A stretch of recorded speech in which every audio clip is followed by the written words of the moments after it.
Cool. Okay, we are live. Well, hello, Steve. How are you? I'm terrific, Stephanie. How are you? I'm good. So, welcome everybody to my channel, Idaho Garden Girl.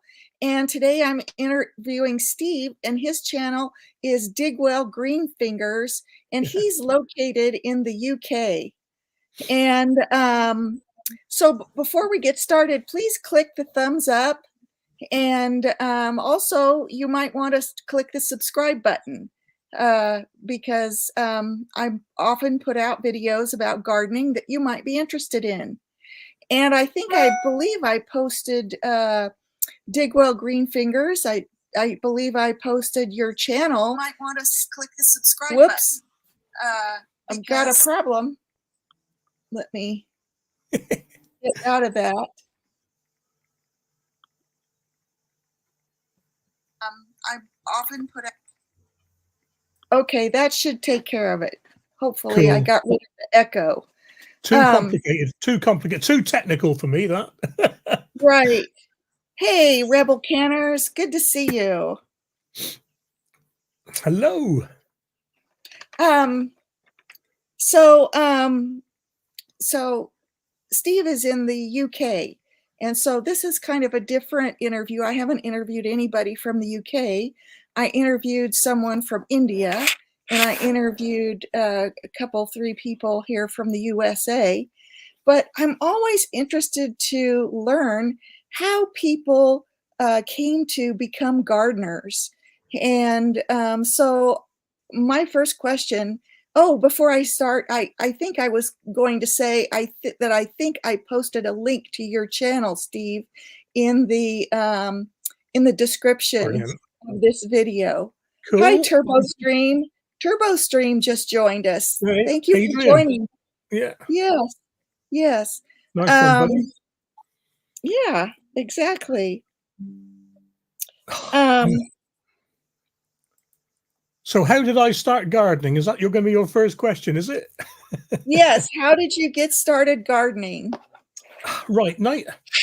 I left school, secondary school or whatever you call them in America, 1973.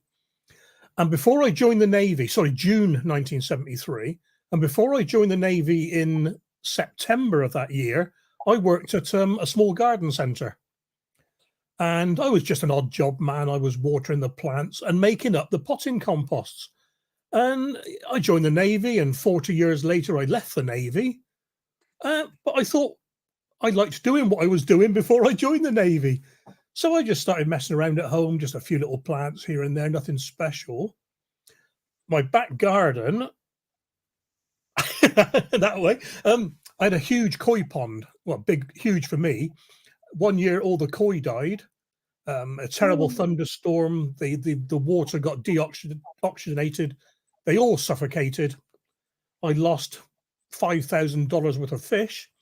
And I thought, I'm not going to go through this again. So I converted it back to a garden, started growing vegetables and things like that. And I've not looked back ever since. In a nutshell. So you have a backyard garden, plus you have an allotment, don't you? Yes, the backyard. I mean, you call it a backyard. I expect your kitchen is bigger. It's 14 feet by 24 feet. It's tiny. Oh, okay. You know, okay. After I got divorced a long time ago, I had to move into what they call here a starter home. Small house, 2 bedrooms upstairs, one big room downstairs, you know. But I've been here ever since. I love it. I don't want anything too big, you know. It does me. Sometimes I do wish for a bigger garden, but I've got the allotment, as you say, so that's handy. Yeah. So how big is your allotment? Hang on, I'm trying to think. It's not much bigger. I'm trying to convert from metric. It's 20 feet wide and 18, 16, 50 feet long. No, more than that. 60 feet long. Oh, okay. 60 feet long. So it's not too, but it's enough. I did have 2 allotments up until late last year. And I thought that having 2, I was dividing my time incorrectly between the two of them. So I got rid of what I consider to be the worst one, and I kept the good one, and it's been going up and up and up and up, the productivity, and I just love going there. It's brilliant. Yeah. Well, that's good. I remember Yeah. that you had 2 allotments, but, Well, yeah, it was the problem kept with you going from the first from allotment I had, to sorry. one. Yeah, the first one I had in 2017. So I had it for 6 years or 5 years, but it was getting to the point they were building so many new houses around it, you couldn't park your car anywhere near. And Oh my god. if I wanted to take compost to it, I'd have to park, I don't know, 300 yards away. It's not much, Oh but my then gosh. walk all the way to the allotment, get the wheelbarrow, walk all the way back, get the bags of compost, walk all the way back to the allotment again, and so on, and the new one is actually on a garden centre. I can park right next to my allotment plot, my allotment garden plot, as they call them, and it just ruined the old one for me. That's good. This is the Rolls Royce, and the old one was an old Ford. So Well, yeah, good. I was spoilt, really spoilt. Well, good, good. I'm glad that at least the one that you have now isn't so difficult. It's Yeah. very productive as well. I've made it into a no dig. Ever since the word go, it's been a no dig allotment, no till as you call it over there. um, I was lucky because it was virgin soil. It was an old converted cow pasture, and they Oh, took the wow. grass off. They terraced the allotment down into 3 levels. It was a big slopey hill, and it's just pure clay, really. So I thought, I'm not going to fight the clay. I'm going to put cardboard down, pile it up with compost, and do no till. And within a year, everyone was laughing at me. Thinking, what are you doing? You don't garden like that. And within a year, people were coming up to me and saying, Steve, how do you do this no-till thing? Because we want to do it because we've still got weeds and our allotments are flooding in the rain, and it's like walking on a swamp. So it works. Yeah, yeah, yeah, Wow. Wow, that's great. yeah. So, was there any particular person that influenced your, gardening in the early years, It's or was probably it got to just be my dad. I mean, only because he was always gardening. Now, not so much vegetables. He did grow vegetables for the family of there's me and my brother, mum and dad. So it's only a family of 4. Nothing big, nothing too big, usual Brussels sprouts, cabbages, carrots, potatoes, and what in those days were the basic vegetables. We didn't have all these fancy things like aubergines or eggplants and things like that. They didn't exist in the UK. And he was doing that, but he loved his flowers. He loved primulas and auricular primulas and fuchsias. And oh, wow. I can remember now on a Sunday, we'd drive 20, 30, 40 miles, which isn't a lot, but it was in those days. We'd go to now they weren't called garden centres in those days. It was called a nursery. We'd go to a Right? plant nursery just for dad to buy one particular fuchsia. But he only knew Oh, that fuchsia wow. was there because of a catalogue. There was no internet. He Right? had to phone the people up and say, have you got Gracie's Choice, whatever they call that fuchsia. And they said, yeah, we've got one. Oh, can you save me one? I'll be out Sunday at 3 o'clock. And we drive all the way and he'd buy it. We're spoiled these days. Click a button and the flowers are here tomorrow morning. It's a bit different these days. It But is. his devotion, his love of gardening, it rubbed off on me, I think. So that's why I like it. And it's not just gardening; it's peace of mind. It's getting out there and just enjoying your surroundings and chilling out, really. And I do remember mum and dad, now and again they'd have a few cross words, as you do, and dad would go in the garden and do a bit of digging, and he'd be right as rain. So there's more Yeah. to it than just growing stuff. Yeah. Yeah. Yeah. So, Anna is here. Anna, who is also, from the Veg Yeah. Growers podcast. She wants to know, what your neighbors say about all the veg in front of your house. Well, initially there were a few strange looks because my estate, excuse me, it's a dead end. It's a cul-de-sac. The only way in, the only way out is the only way in. There's no pedestrian traffic. There's no car traffic, and all the gardens are what we call open plan, and very much like most of the American gardens, I suppose. The front of the house is just open. There's no fences, no hedges, just driveways and what was grass. I extended my driveway to fit the 4 cars that we needed at the time. And then I got into the gardening and I started putting things in buckets and things in little beds and the big veggie pod I've got and a few strange looks, but they all sort of stopped giving me the strange looks when I was handing them bunches of carrots and cabbages and potatoes. I'm counting now. I've got 1, 2, 3, Blossom next door, Mike up the road. There's at least 5 neighbours I regularly give vegetables to, and even more so now because all my family's moved away. I say moved away 6, 7, 8 miles away, not far, but too far for me to just drop some veg off willy nilly. Before it was pop up the road and dump some off to my daughter Bryony. And so all of the neighbours get loads of it. They love it. I gave away 2 courgettes today, actually, two zucchinis. Good. So you've replaced your lawn with garden. Yeah. Like I say, I used to be able to get 4 cars on my driveway, and now I can get 1 car only, and that's a squeeze. If I've got too many containers by the veggie pod, the back of my car is over the sidewalk, over the footpath. Yeah. I don't know what happened. Might be my internet. It says it's connected. Can you hear me? Yeah. No problem here. Let me know if you can hear me. I can hear you. Okay, great. Oh, CR says when you give people food, that changes their minds. Yeah. That's for sure. I don't know. Here, the price of veg has gone up quite considerably since COVID lockdown and since the Russia-Ukraine conflict, even, and the price of fuel's gone up. Everything's gone up. So getting your common garden potato, the price of diesel and petrol has gone up. So it costs more for a delivery, so all the prices have gone up. So growing your own is a big thing now, really. So TurboStream says that part of his allotment is inspired by your allotment. Yeah, it's the bit where he does what I don't do and he does it right. No. Nice one, Adrian. Cheers, buddy. Is Adrian here? That's his name. TurboStream's Adrian.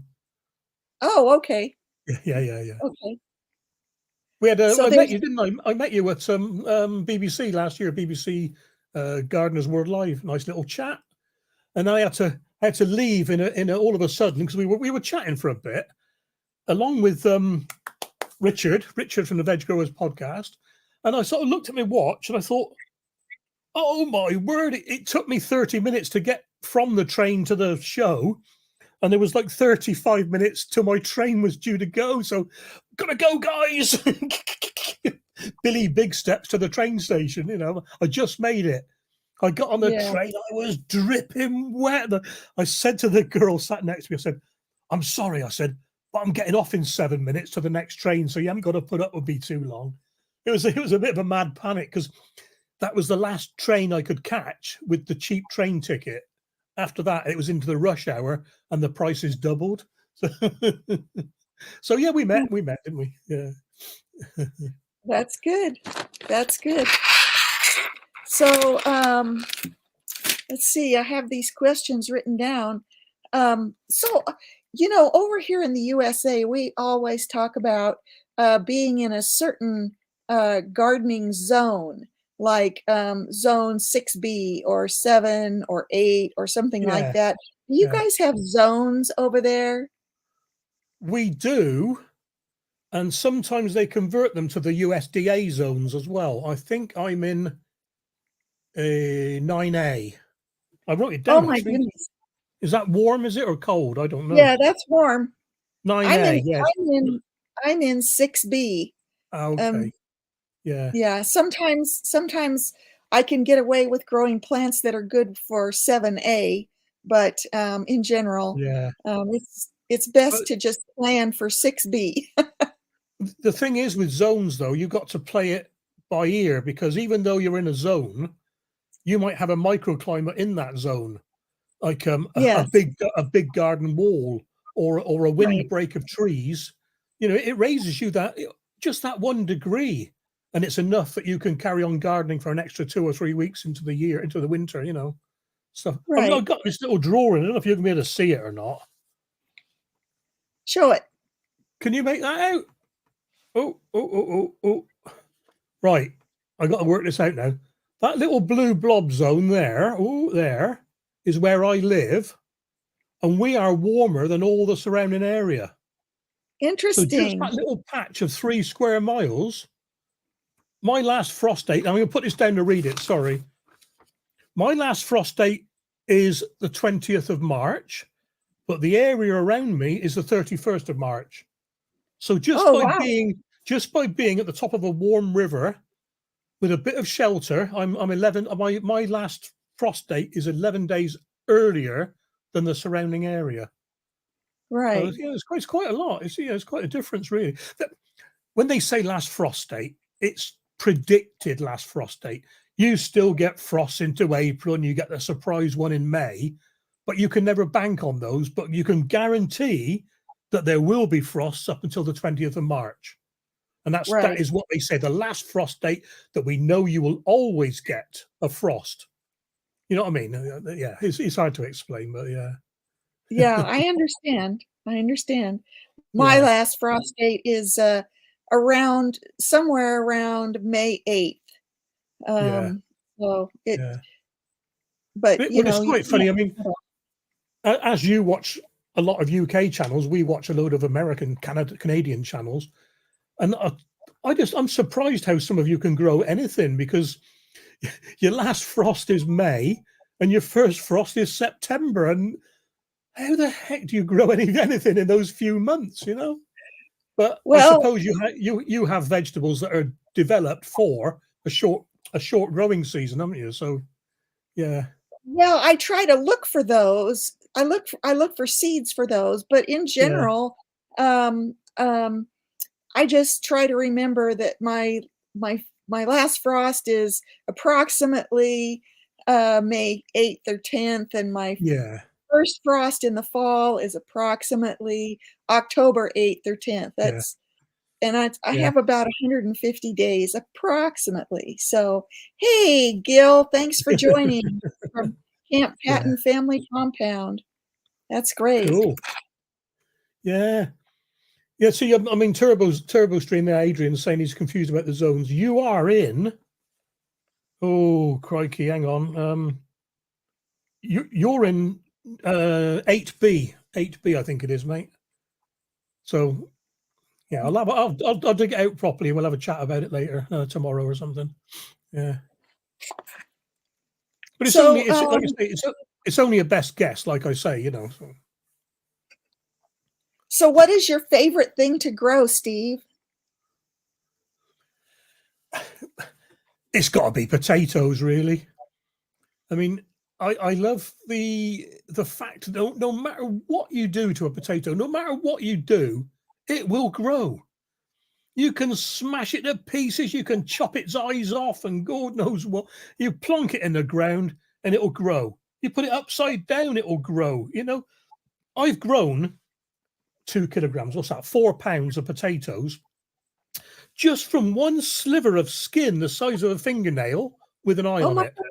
Just oh one my little God, tiny little piece. I can't even. Yeah, and that is it's done amazing. 4. It's amazing. They just want to grow. I've got a volunteer potato in my worm bin outside the window here, and it must be a potato peeling. And the worm bin is just one big mass of potato plants now. I can't wait to harvest them. There's going to be something special in there, I'm sure of it.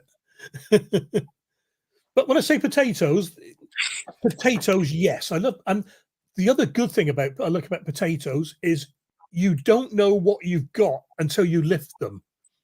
It's the surprise. It's the, oh well, try harder next year, or oh my god, look at this, look at the size of this potato. You don't know. But beans, or oh, there's one, yeah, another one. Oh, there's another one, yeah, there's another one. They're boring. They're boring. Root crops are the ones I love.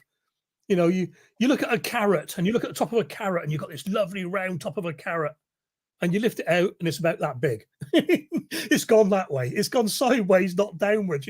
You don't know until you lift them. It's the element of surprise. Having said that, I do love tomatoes as well, but I'm excused for that because they're part of the potato family. So yeah. Right. I mean, some of the tomatoes I've got growing this year, you wouldn't believe it. I started off with 40 varieties. Oh my gosh. Yeah, but 12 of those I grew only to sell. So the common ones in the UK, like Moneymaker, Gardener's Delight, Roma, everybody knows their names. And when you go to sell them, they always buy the ones they've heard of, or the ones that Monty Don on Gardener's World has mentioned. They don't buy things like White Lotus or Santium Sunrise. They've never heard of them. But Right. I've grown. So I've got 28 varieties anyway. My first video of the tomato taste test is out tomorrow at 5 o'clock-ish. And I'm doing it different this year. I'm doing 3 or 4 videos. One with cherry tomatoes, one with small salad tomatoes, one with larger, and one with beefsteaks. Because in the past, I've always done them together. And it's not fair comparing a little dinky little cherry tomato with a great big, huge beefsteak, beef burger tomato, You wouldn't put cherry tomatoes in a burger, and you wouldn't put a beefsteak in your lunchbox. So I thought, why am I judging them against each other when they should be on their own? So tomorrow, it is 8 varieties of cherry tomato. And I'm not going to give too much away, but they are, oh my word, there's some tastes. One of them, it sort of blew my head off. It's just pure. So I've never tasted anything like it, So, but you have to wait till tomorrow. That's great. Well, I really, really enjoy your tomato taste test videos. I always love them because you talk about the skin, you talk about the flesh and how many seeds it is, and if it's just all juicy inside, and you talk about all of the taste, and if it tastes, what the flavor tastes like, and then you give them points. And so at the end of the video, then you figured out, which one of those, 5 or 6 tomatoes or whatever, maybe 8 tomatoes, you give it the, you rank them from first to last. And it's that's awesome. the score sheet for tomorrow. Yes. So, that's wonderful. Yeah. So I'm not going to give it away. But you're right. So what I've done this year as well, because you don't really care about seeds in a cherry tomato, so I've taken seeds off the marking schedule for that one, but it will be in the beefsteak. And you don't want a lot of seeds in a beefsteak. You want loads of flesh, So yeah, so it's good. I enjoy doing it. So 28 varieties, I think I've got. So yeah, interesting. Oh my gosh!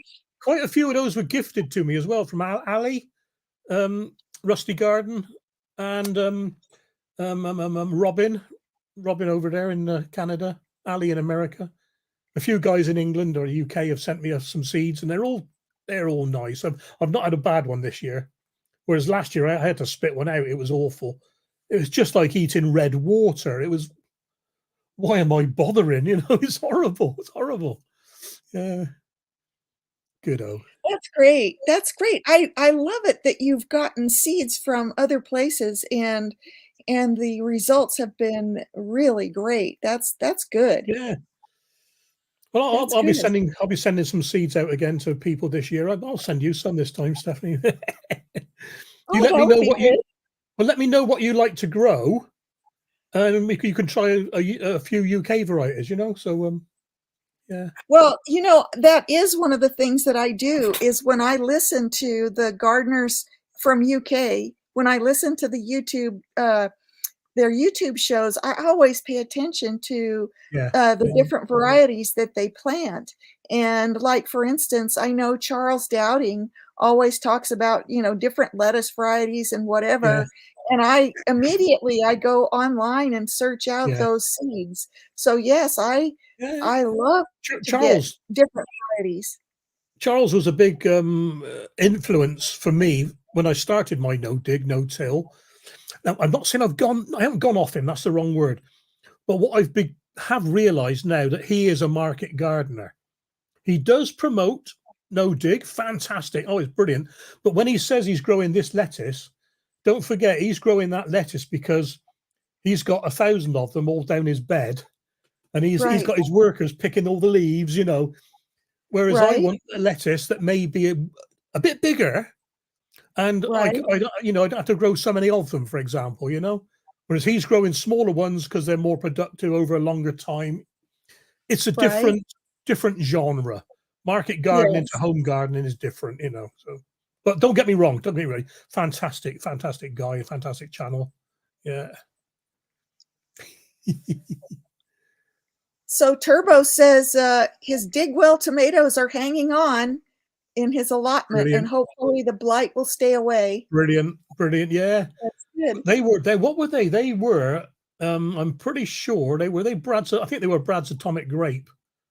They came Oh, from Danny at the Grapevine Garden, and I passed a few on.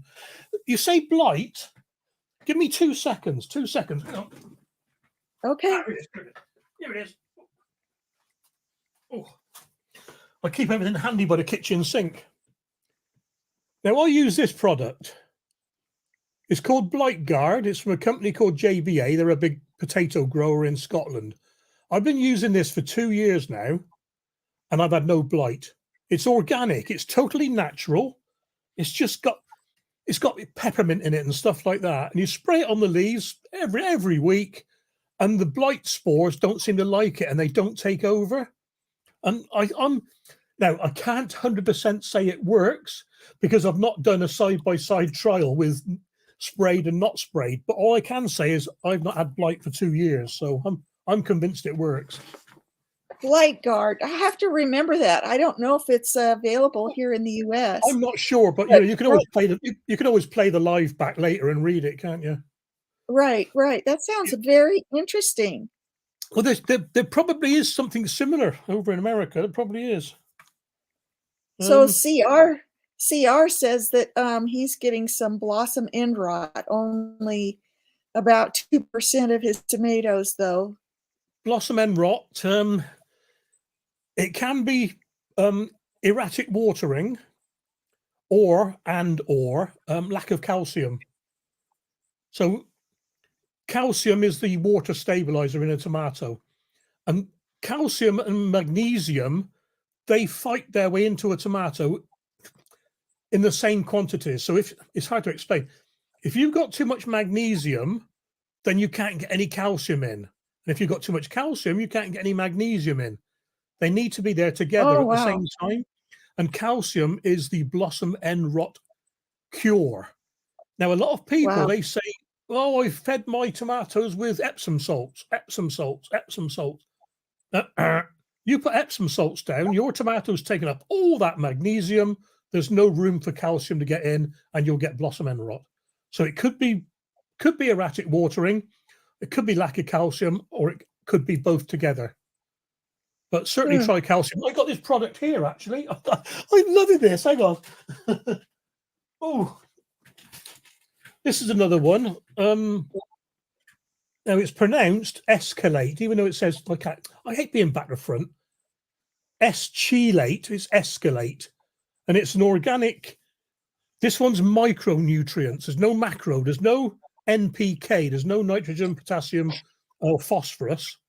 This is all the other ones. This is all the calciums, the manganese and the magnesiums and the irons and the sulfur.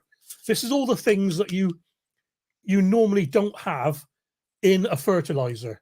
So if you've got a bit of blossom end rot, something like this, get it watered, and it will soak it up, and it'll work. Calcium, though, yeah. And Anna said, Oh, go ahead. Sorry, it's all about, I don't know if you ever heard of it. It's called Liebig's barrel. Have you ever heard of Liebig's barrel? What it No. is, sorry, hang on.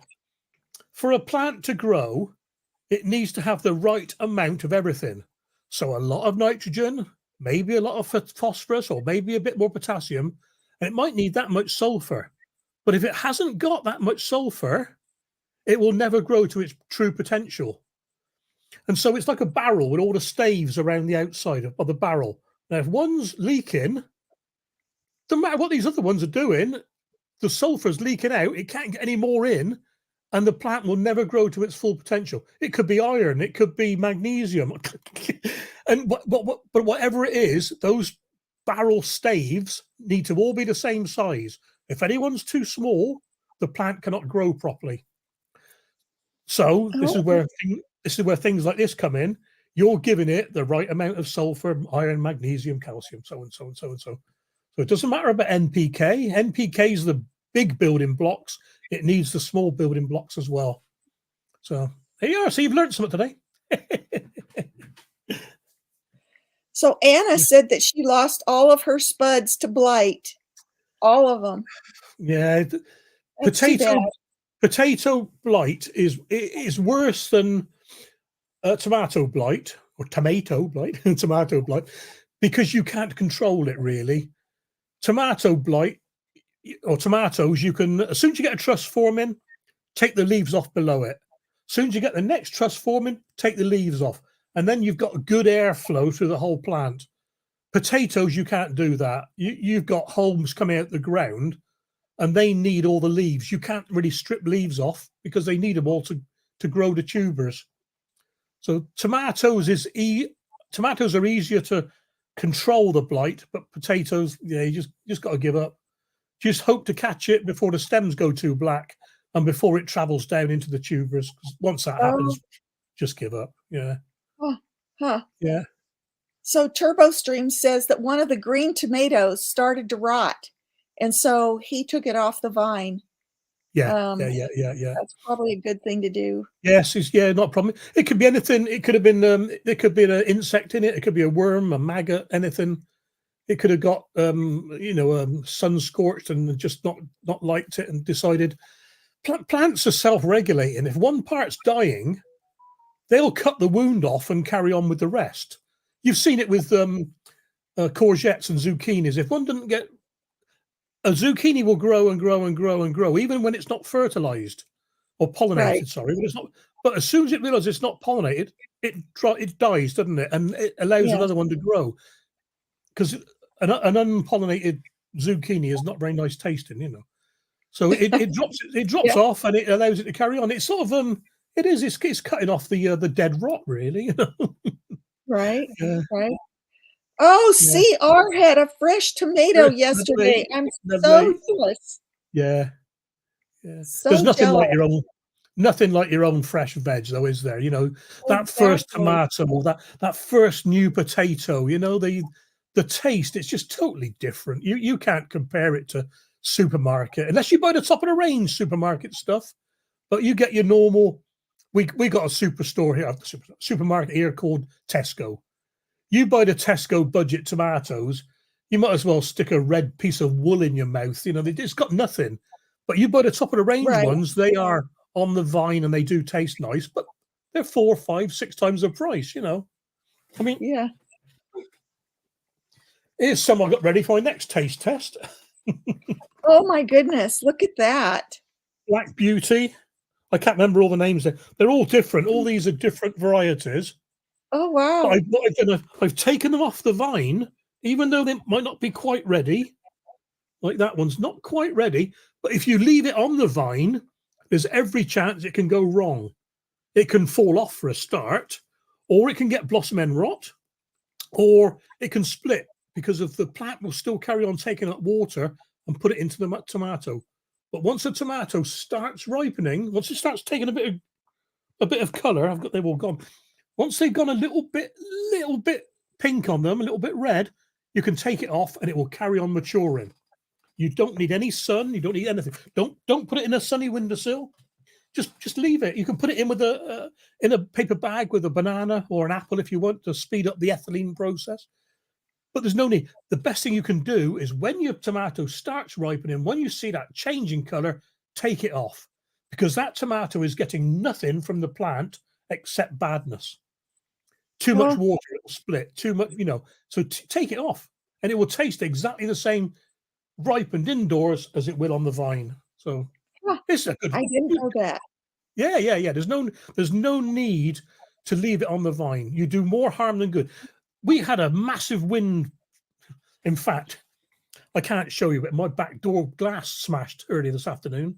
The door slammed and the glass broke. I went outside and my tomatoes are all hanging. They're all wobbling on the vine. Snip, snip. Took them off because I'm going to lose them otherwise. Wow. Yeah. So TurboStream says that in the UK, you guys had a cold spring and then a very warm June and then a wet, cold July. And no wonder the plants are suffering this year. The last 3 years, it's almost like I called them to my friends the COVID years, right? Every year, 2021, 2023. Every year has been so drastically different to the previous year that you couldn't base the previous year's knowledge on what to do for this year. Like Turbo says, cold spring, then we had 2 blooming heat waves. It was so hot and things were dying off, All of my main crop potatoes have matured and the haulms, the foliage has died off before my early potatoes.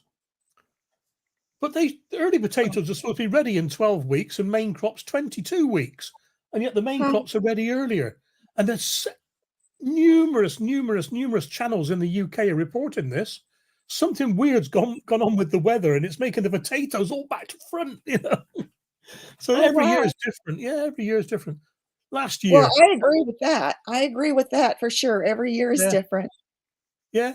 And normally, I've got spreadsheets galore.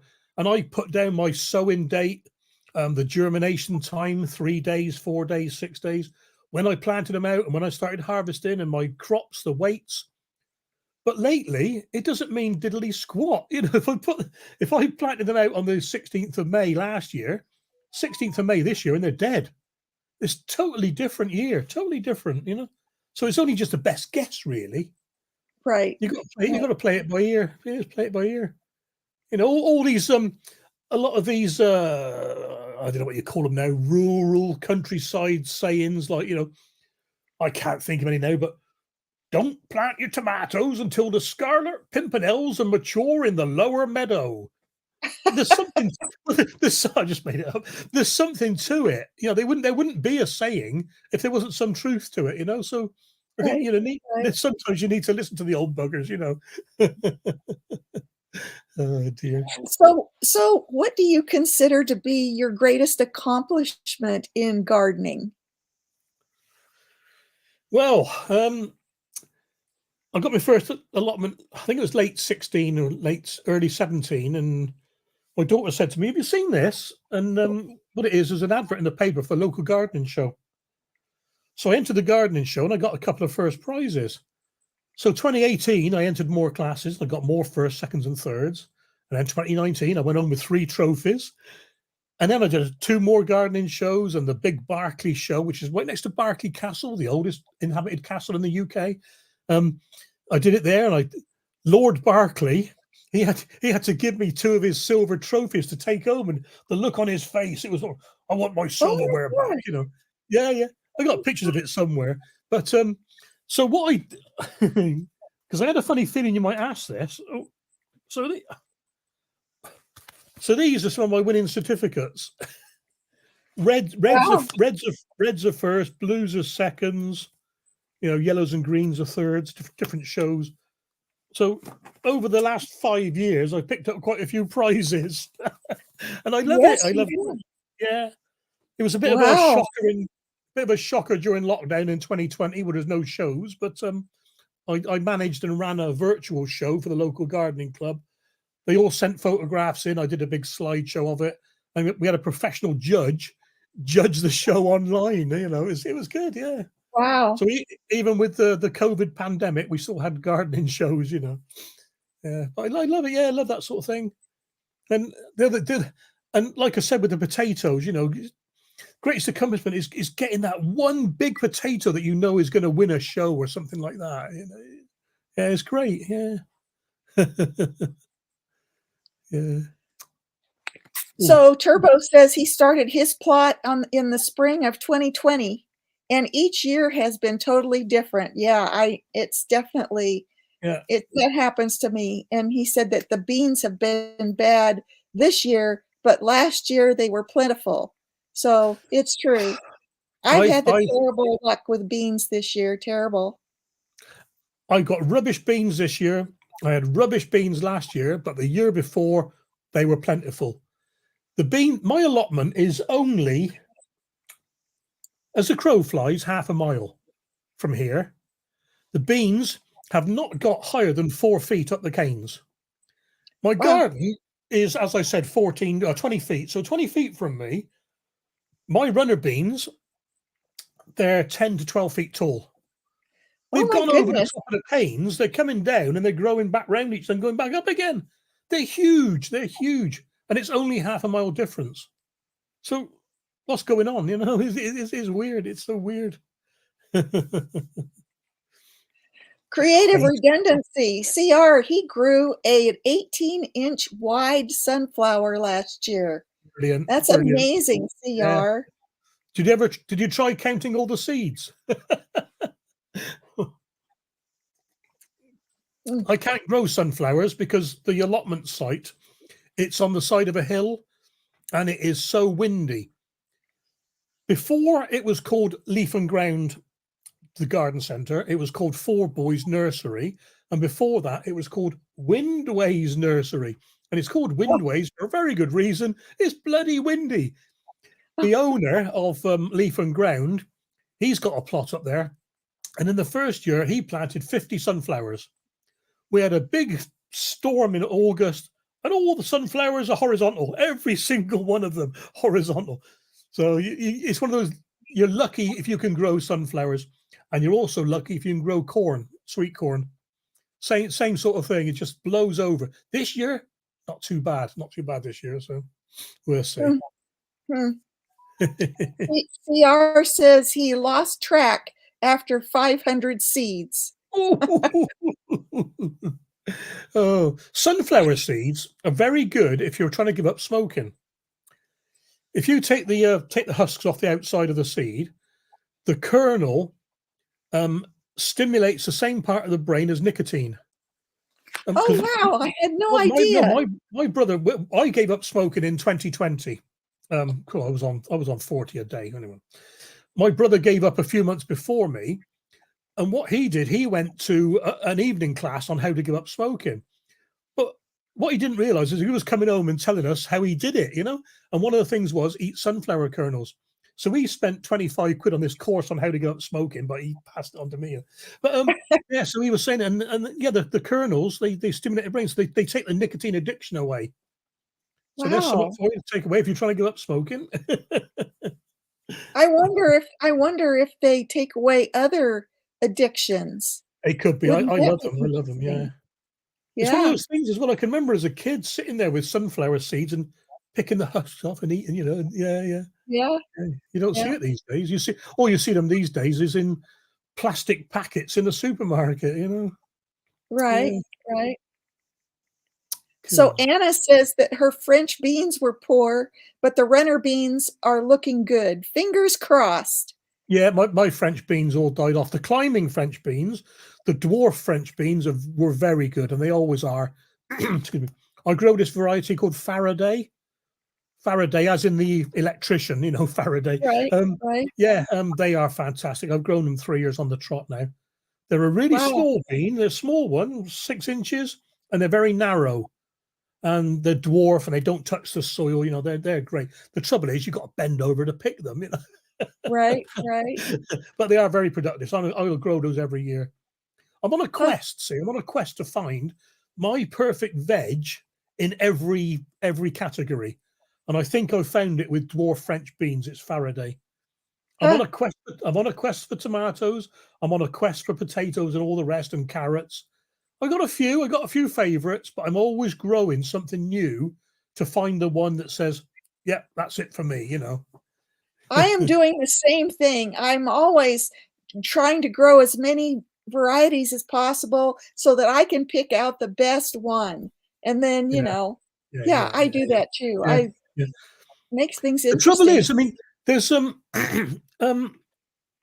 there's a very popular carrot here called sweet candle. It is Yes, quite a sweet I've carrot, heard of that. but they've been getting worse over the years. They're not growing. What they are, they're a stump carrot. They got a flat bottom, but they've been growing like a tapered carrot, like I think it's Oh, a non-phase type carrot. Um, there's something happening with them. You know, maybe the pollination's changing or the fertilization's changing, and they're reverting back to what they used to be. You think about it. How many right, people grow sweet candle carrots just to harvest the seed for seed companies? There can't be that right, many big fields in the world growing sweet candle. So there's a very good chance they all come from one field, really.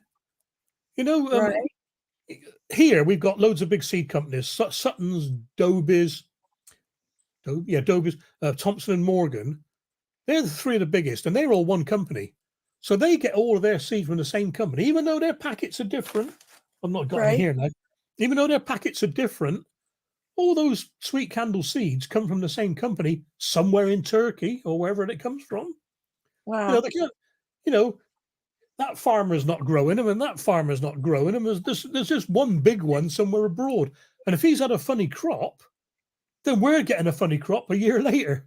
So, yeah, it's Right. just one of my theories, really, because there are a few dedicated seed companies, don't get me wrong, a few of the smaller ones. Like there's one called Real Seeds in the UK, very, very good.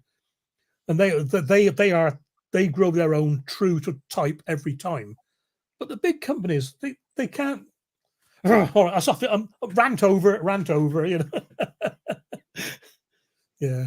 So do you think you can get sweet candle from that smaller company? And I'm trying. But okay. the reason I grow sweet candle is they're very good on the show bench, very good for exhibition. But Okay. there are varieties now that are overtaking the sweet candle. There's one called Nazareth, and I'm growing that this year. So I'm just as a trial to see how good it is for next year, you know.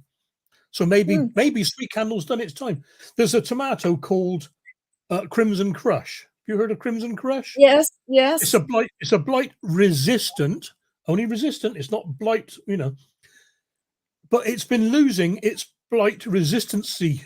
It's Oh, getting weak, and the Crimson Crush or the is it the Crush family, they seem to be getting weaker, or the blight has mutated to overcome its resistance, overcome the tomato's resistance. So things that, even though it's a very popular blight resistant tomato, it's not blight resistant forever. There's better ones now, you know. So, wow. So Turbo says he assumed that the seeds were grown in the UK. He I didn't don't even, know. I don't yeah. know. Yeah, they could well be. They could well be. You know, Huh. I mean, I had some. What did I have? What was it? Yes, melon seeds. 2 or 3 years ago, melon seeds, and they didn't grow like melons. They did not even look like melons, and Yeah. they can't. I wouldn't have thought they were grown in the UK. So I don't know. I'm going to try and find a packet actually and see what it says on them. Oh, I would do. I've tied it up. Mm, mm. And see what you say there, Turbo, about going to see the Severn Boar. You're looking at him. The Severn Boar, Stephanie. The Severn Boar is the Bristol Channel is a wide. You know the shape of the UK with its leg at the bottom, which is Cornwall. Yes. Every twice a day, the tide comes in and it funnels up the Bristol Channel and up the River Severn. And every day there's a wave that goes up the River Severn right up to Gloucester, just Oh, north of where wow. I live. but every during the spring tides of the year, it can be 3 or 4 feet high, and it rockets up there, and people Oh, surf on it wow. and stuff like that. Yeah, it's the second fastest, second highest rising tide in the world, and the Hmm. first is in is it Newfoundland or Nova Scotia? Nova Scotia. Yeah. Wow. Yeah, St. John's, Nova Scotia, or New Brunswick. Oh, I can't remember. It's that way somewhere anyway. Yeah. So besides growing the very best vegetable for your location, do you have some other goals for your gardening? Um, Trying something different. That's the thing with me. I don't know if you know, I love my hydroponics. I love growing things differently. So Yes. I'm not saying I've mastered it. I've done a fair bit of it, and I'm liking that. So next year, what I'm doing is I'm going to try some straw bale gardening, where Oh, you yes. and yeah. So yeah, that should be interesting. Just something Yeah. different. I mean, you know yourself when you do a YouTube video. Now, this don't get me wrong. This is no way derogatory to anybody. But there's only so many times you can watch sowing carrots or sowing cabbages or sowing cauliflowers.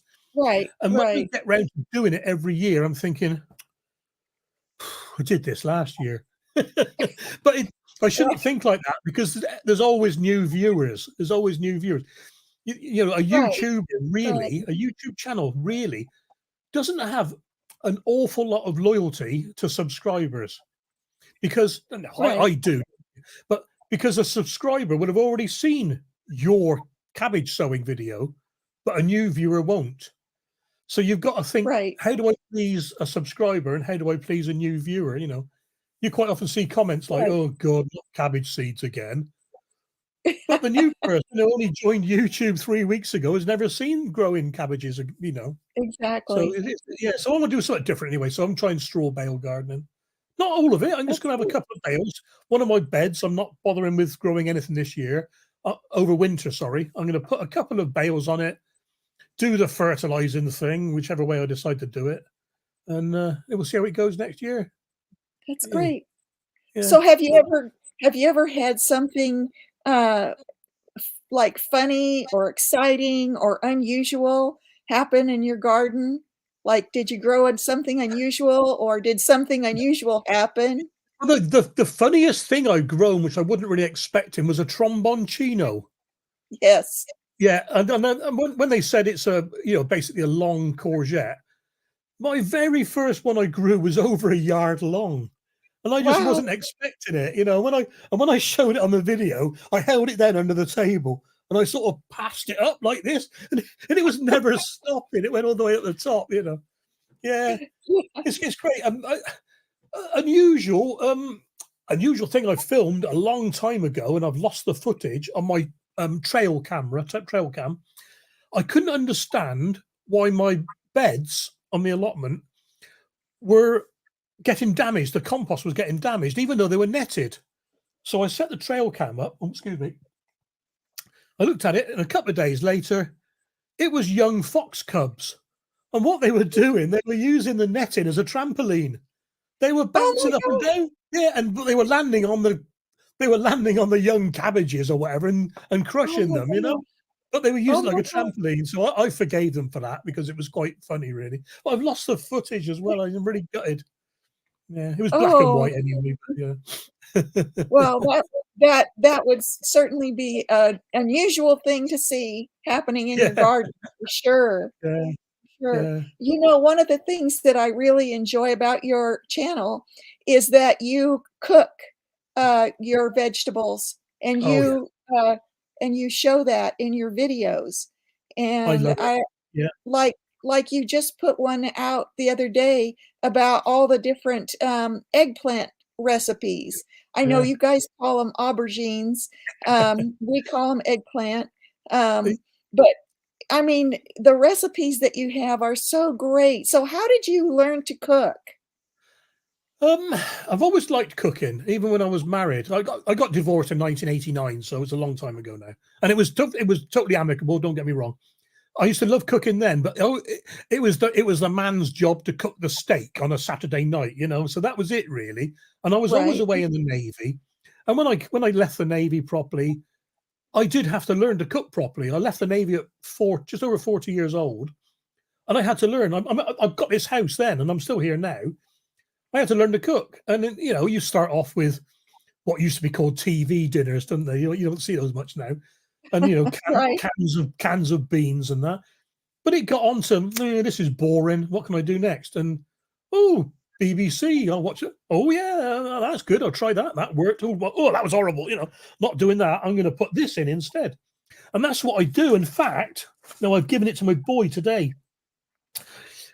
When I did the aubergine parmigiana, I took 3 recipes, and one said to do this, and one said to do that, and one said to do this. I put them all together. So it's even though I'm not copying, I'm modifying other people's recipes, and I just love it. And that was my favorite of those 10 recipes. And you say you call them eggplants. You are probably right in calling them eggplants. We call them aubergines because that's the color of them. I'm sure of it. We don't Right. well, oranges are called orange. Why aren't bananas called yellows? I'm sure that's what it is. It's like Swede, rutabaga. You call them rutabaga. It's the proper name. It is the proper name. We call them Swedes because they came from Sweden. Oh, That's why we call them Swedes. They're not Swedes. They're rutabaga. Brilliant. And the recipe before that, the video before the eggplant one was cucumbers, and there were some right. nice ones in that as well. There were some love. Everyone thinks of cucumber. Slice it up, stick it in your salad. I did 12 recipes. There was only one salad in there, and that was a Thai salad, a little bit of heat to it. But it's there's just so many things you can do with them. And until you start looking into it, you don't realize you can make a warm cucumber soup. Who's ever had a warm cucumber soup? It's normally a gazpacho, Right. cold soup that you want to finish as quick as you can because it tastes like blech, in my opinion. Don't get But the warm one was lovely. It was absolutely lovely. So I've actually frozen 2 or 3 punnets and put them in my little freezer. I've got 3 That's freezers great. now. 3 freezers. Yeah. That's great. And That's you great. can't see it up there. There's cooking books galore, and a few gardening ones. And I'll sit down now and again and I'll flick through them and I think, oh, I do that, yeah. And what can I do next? I'm thinking next I'm going to do tomato dishes. And I may be doing a series on chili dishes, but the trouble with chili dishes is the chili isn't really the star of the show, is it? The chili is a flavor in a dish. The pepper Right. is the flavor. It's not whereas the aubergine, it's the star of the show. The cucumber, it's the star of the show. Squash, courgette, zucchini, star. But with chilies, unless you stuff a chili, then the chili is the backseat driver. It's what gives it its flavor. You know what I mean? You can only stuff so many chilies, and people get fed up with watching it. I'm gonna put rice in this one, or put little bits of pasta in this one. Right. Right. Yeah. So I'm thinking what to do next. I just love all these cooking things. And That's the other thing great. about it as well is it's something great to do on a rainy day. I've got to eat sometime. So I might as well cook it now at midday and have it tonight for supper after I filmed it. I'll edit it tomorrow and put a video up. I love it. I do. I love it. So, Oh, so many of the people who are watching here, if they're from the USA, they may not know about the Veg Growers podcast that happens over here. It's for me, it's at 11 a.m. on Sunday morning. So it's like at like 1 or no, like 8 p.m. or something like that over there in the it's UK. 6 p.m. 6 Oh, p.m. UK. 6 p.m. in Yeah. the UK.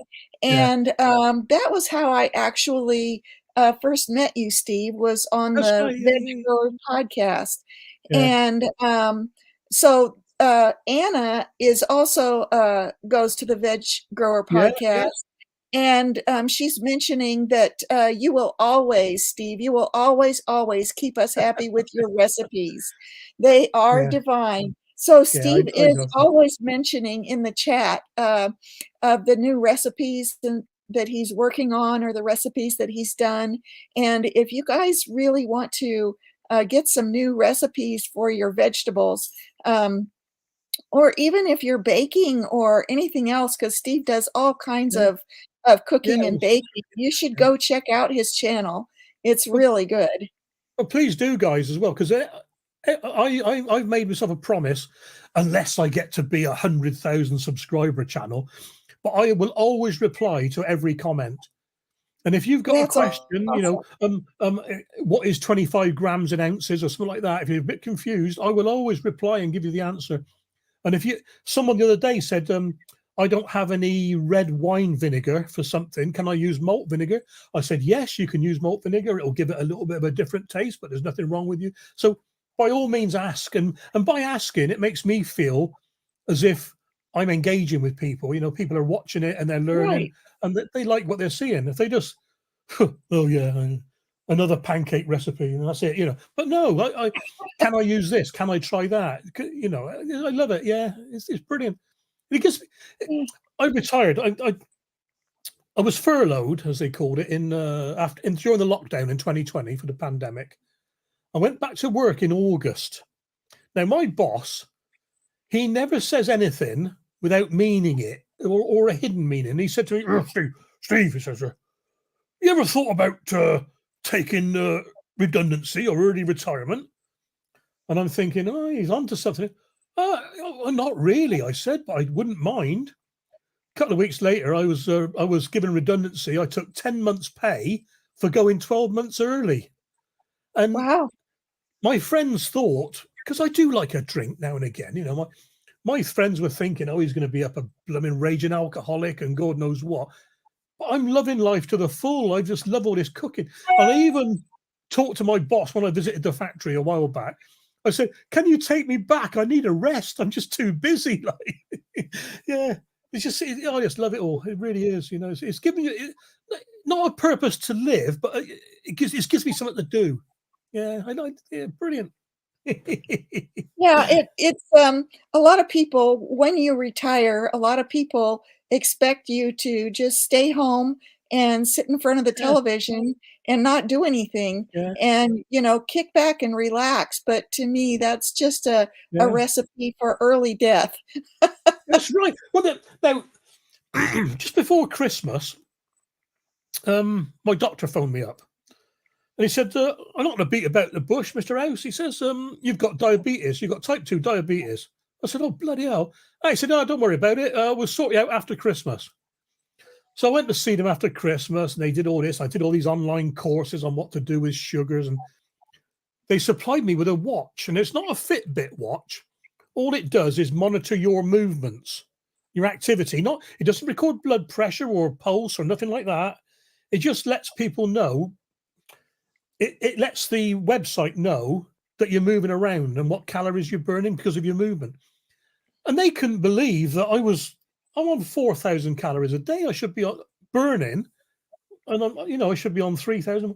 And I'm always active. And he said, well, you're always into moderate activity. I said, well, I was at the allotment doing something. That's why. Right, And he said, well, right.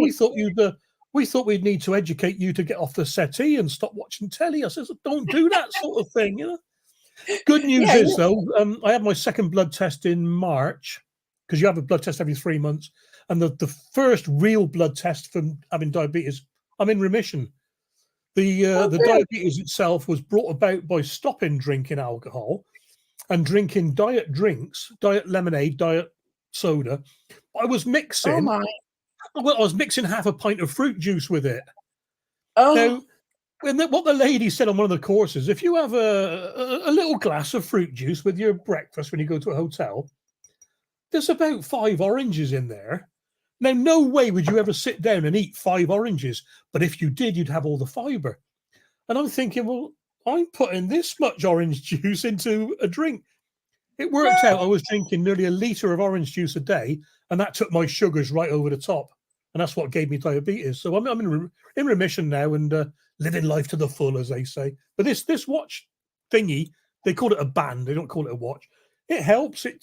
I go online, I enter my data now and again. I press synchronize, and it says, oh yeah, bit idle between 1 and 3. Well, that's because I was having to lie down because I was a bit tired, yeah. it's good. people are looking after me, and I'm looking after myself. That's what I like. So, Huh. Well, I know that I've learned so much from you just by watching your videos and then the information that you give on the Veg Grower podcast. And one of those days, you talked about this stuff called super soil. And so you actually said that you would send me some, and you did, and it oh, came. good. And I would love to know exactly, and maybe you could share because other people might be interested to know what is so great about the super soil. What is it, and what is so great about it? Oh, 2 seconds, hang on. Snap. Right, even though it says on it that they've changed their packaging now, it's different. But even though it says the world's best fertilizer, it is not a fertilizer. There is nothing, any way, shape, or form is that anything to do with being a fertilizer. There's no NPK. All it is billions and billions and trillions of microbes and enzymes. You water it into the soil, it brings the soil to life. It makes all the microbes and all the organic matter start growing. It gets the mycelium working. It gets the mycorrhizals going. It draws down nitrogen and carbon from the atmosphere, and it feeds the soil. So it's not a fertilizer; it's a treatment. And the worse your soil is, the better results you'll see. If you've got the best garden, the best allotment in the world, with 2 tons of cow manure dug into it, you won't see much difference. There will be a difference, but you won't see it. If you've got a we garden back? that's I guess I froze, maybe. You have a little bit, yeah. I can see Steve. I'm still going. Am But I? I All right, don't yeah. know if anybody If hear you've me. got, Can if you've got anybody hear poor me? soil, I can hear you. Can hear you. Can you hear me? I hear you all right. Okay, I can hear you too. So Cool. I'll carry on. okay, I'll carry on talking then. I'll carry on talking. yes, yes. Yeah, if you've got poor soil, very, very sandy soil, or very chemically misused soil, you will see good results straight away. What they're doing now, they just built a new factory over in Chicago with the intention, I believe, of, the Midwest, you got what do they call it, the Dust Bowl, is it? And you see all these videos of countless combine harvesters going along and putting the corn into the tractors, and then you get the tractors going along and spraying chemicals all over the place to get it all growing next year. Well, Right. this is the alternative. This will do exactly what those chemicals are doing, but in a natural way. And the people that are using it, the farmers, the horse studs, the grass, the bowling clubs, the cricket clubs, the football clubs, they're all using it, and their grass is lush. It works with vegetables. I mean, I did a trial with radishes and carrots. They were twice the size. Oh, wow. Just because it's pulled the stuff, the microbes are doing their little bit. The worms are eating the microbes, so the worms are happy, and it's all it's a different way of thinking, put it that way. So That's amazing. yeah, it's brilliant stuff. And then this treats an acre. 100 grams treats an acre. Wow. I mean, 1 gram treats 40 square yards. I mean, oh my goodness. Yeah, so read the instructions I sent you very carefully. You can't overdose it. There's no way to overdose it. But if you were to buy one of these, and they're about 50 UK pounds, £50. Oh, wow. If you buy one and overdose it, you're wasting your money. You know what I mean? So, wow. cool. Anything you need to know about it, drop me a line. Drop me a line if you need any advice. Yeah. I can't wait to use it, and maybe other people will be interested too. Yeah. So the company, they changed their website name now. It is the old website, and it links to it. It's just supersoil.ie, as in Ireland, IE. And it's all there. There's loads of information, lots of videos on how it works, and the new stuff though, the new black packaging, it's more concentrated than this. It's more concentrated, so you use less of it. But it's the same. It's the same principle. I think personally this is better. it's easier to understand dilution 1 to 1,000. The new dilution Okay. is 1 to 250, and maths is all over the place. Mhm. Well, we've been on for over an hour and 11 minutes, I think, or something Yeah, like that. And I'm not trying to end the broadcast unless you need to leave, Steve. But I wonder if anybody has any questions for Steve. You can put them in the chat. yeah. Want to make sure that we give everybody a chance. I've tried to hit all the questions, but there could be more. Yeah, that's brilliant. I mean, I wrote a few notes myself, but I think you've covered them all anyway. Okay. But did I? Yeah, vegetables, tomatoes, roots. Yeah. It's all the basics. But I just seen Turbo Stream said, "Well done with the diabetes." Cheers, buddy. Yeah, it did worry me for a bit, but Yeah. on these online courses, I learned so much. They pick when I mean, don't take my advice on dieting. You know what I mean? It's like taking advice from Herod on babysitting. You know what I mean? But one thing they told me was if you need to cut down the carbs basically, and when you do it, if you have sausage and mashed potato, give up half of the mashed potato. But most people will give up half the mashed potato, but you don't give up half the mashed potato. You substitute it for something else, like mashed swede or some squash. And that's what a lot of people do wrong. They try to starve themselves on a diet, but they should be bulking themselves up with better foods. And it really was informative. It really was. And the other thing I learned as well is once you've got type 2 diabetes, you can never get type 1 diabetes. They're totally different diseases, totally different ailments, totally different. Oh, One wow. is I did not know that. type 2 is poor sugar control. Type 1 is your body can't make the insulin properly. It's Oh, totally wow. different. Yeah, I didn't know that. I So had no idea. yeah, I thought people, if they got type 2, that they would, if they kept heading down the same path, they would end up getting type no, 1. they said categorically not. Categorically not. Oh, Yeah, wow. because That's type very type interesting. two type 2 you either go hyper or hypo. You have too much sugar or too little sugar. Too little, because you shake a bit. Too little or too much, whatever. And you can control it. If you got too low, you eat a Mars bar. If you're too high, you don't eat anything. But with type 1 diabetes, that's the one where you're always monitoring your blood all the time. Every couple of hours or twice a day, or whatever. And that's the one where you take the insulin injections. Type 2 is not like that. Essentially, don't I'm not a medical expert, but essentially. So That's interesting. Very interesting. time well spent. Very good. Very good. Very good. Yes.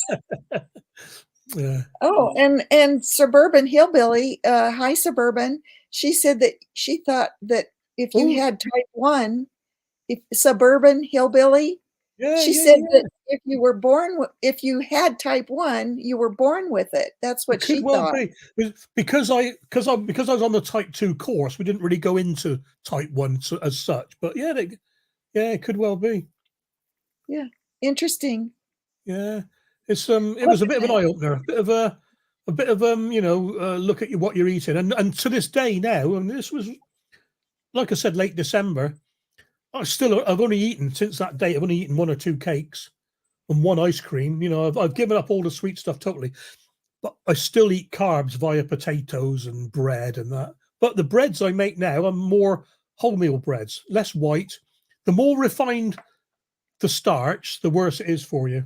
So brown rice is better than white rice. Brown bread is better than white bread. I'm not seeing brown potatoes yet, but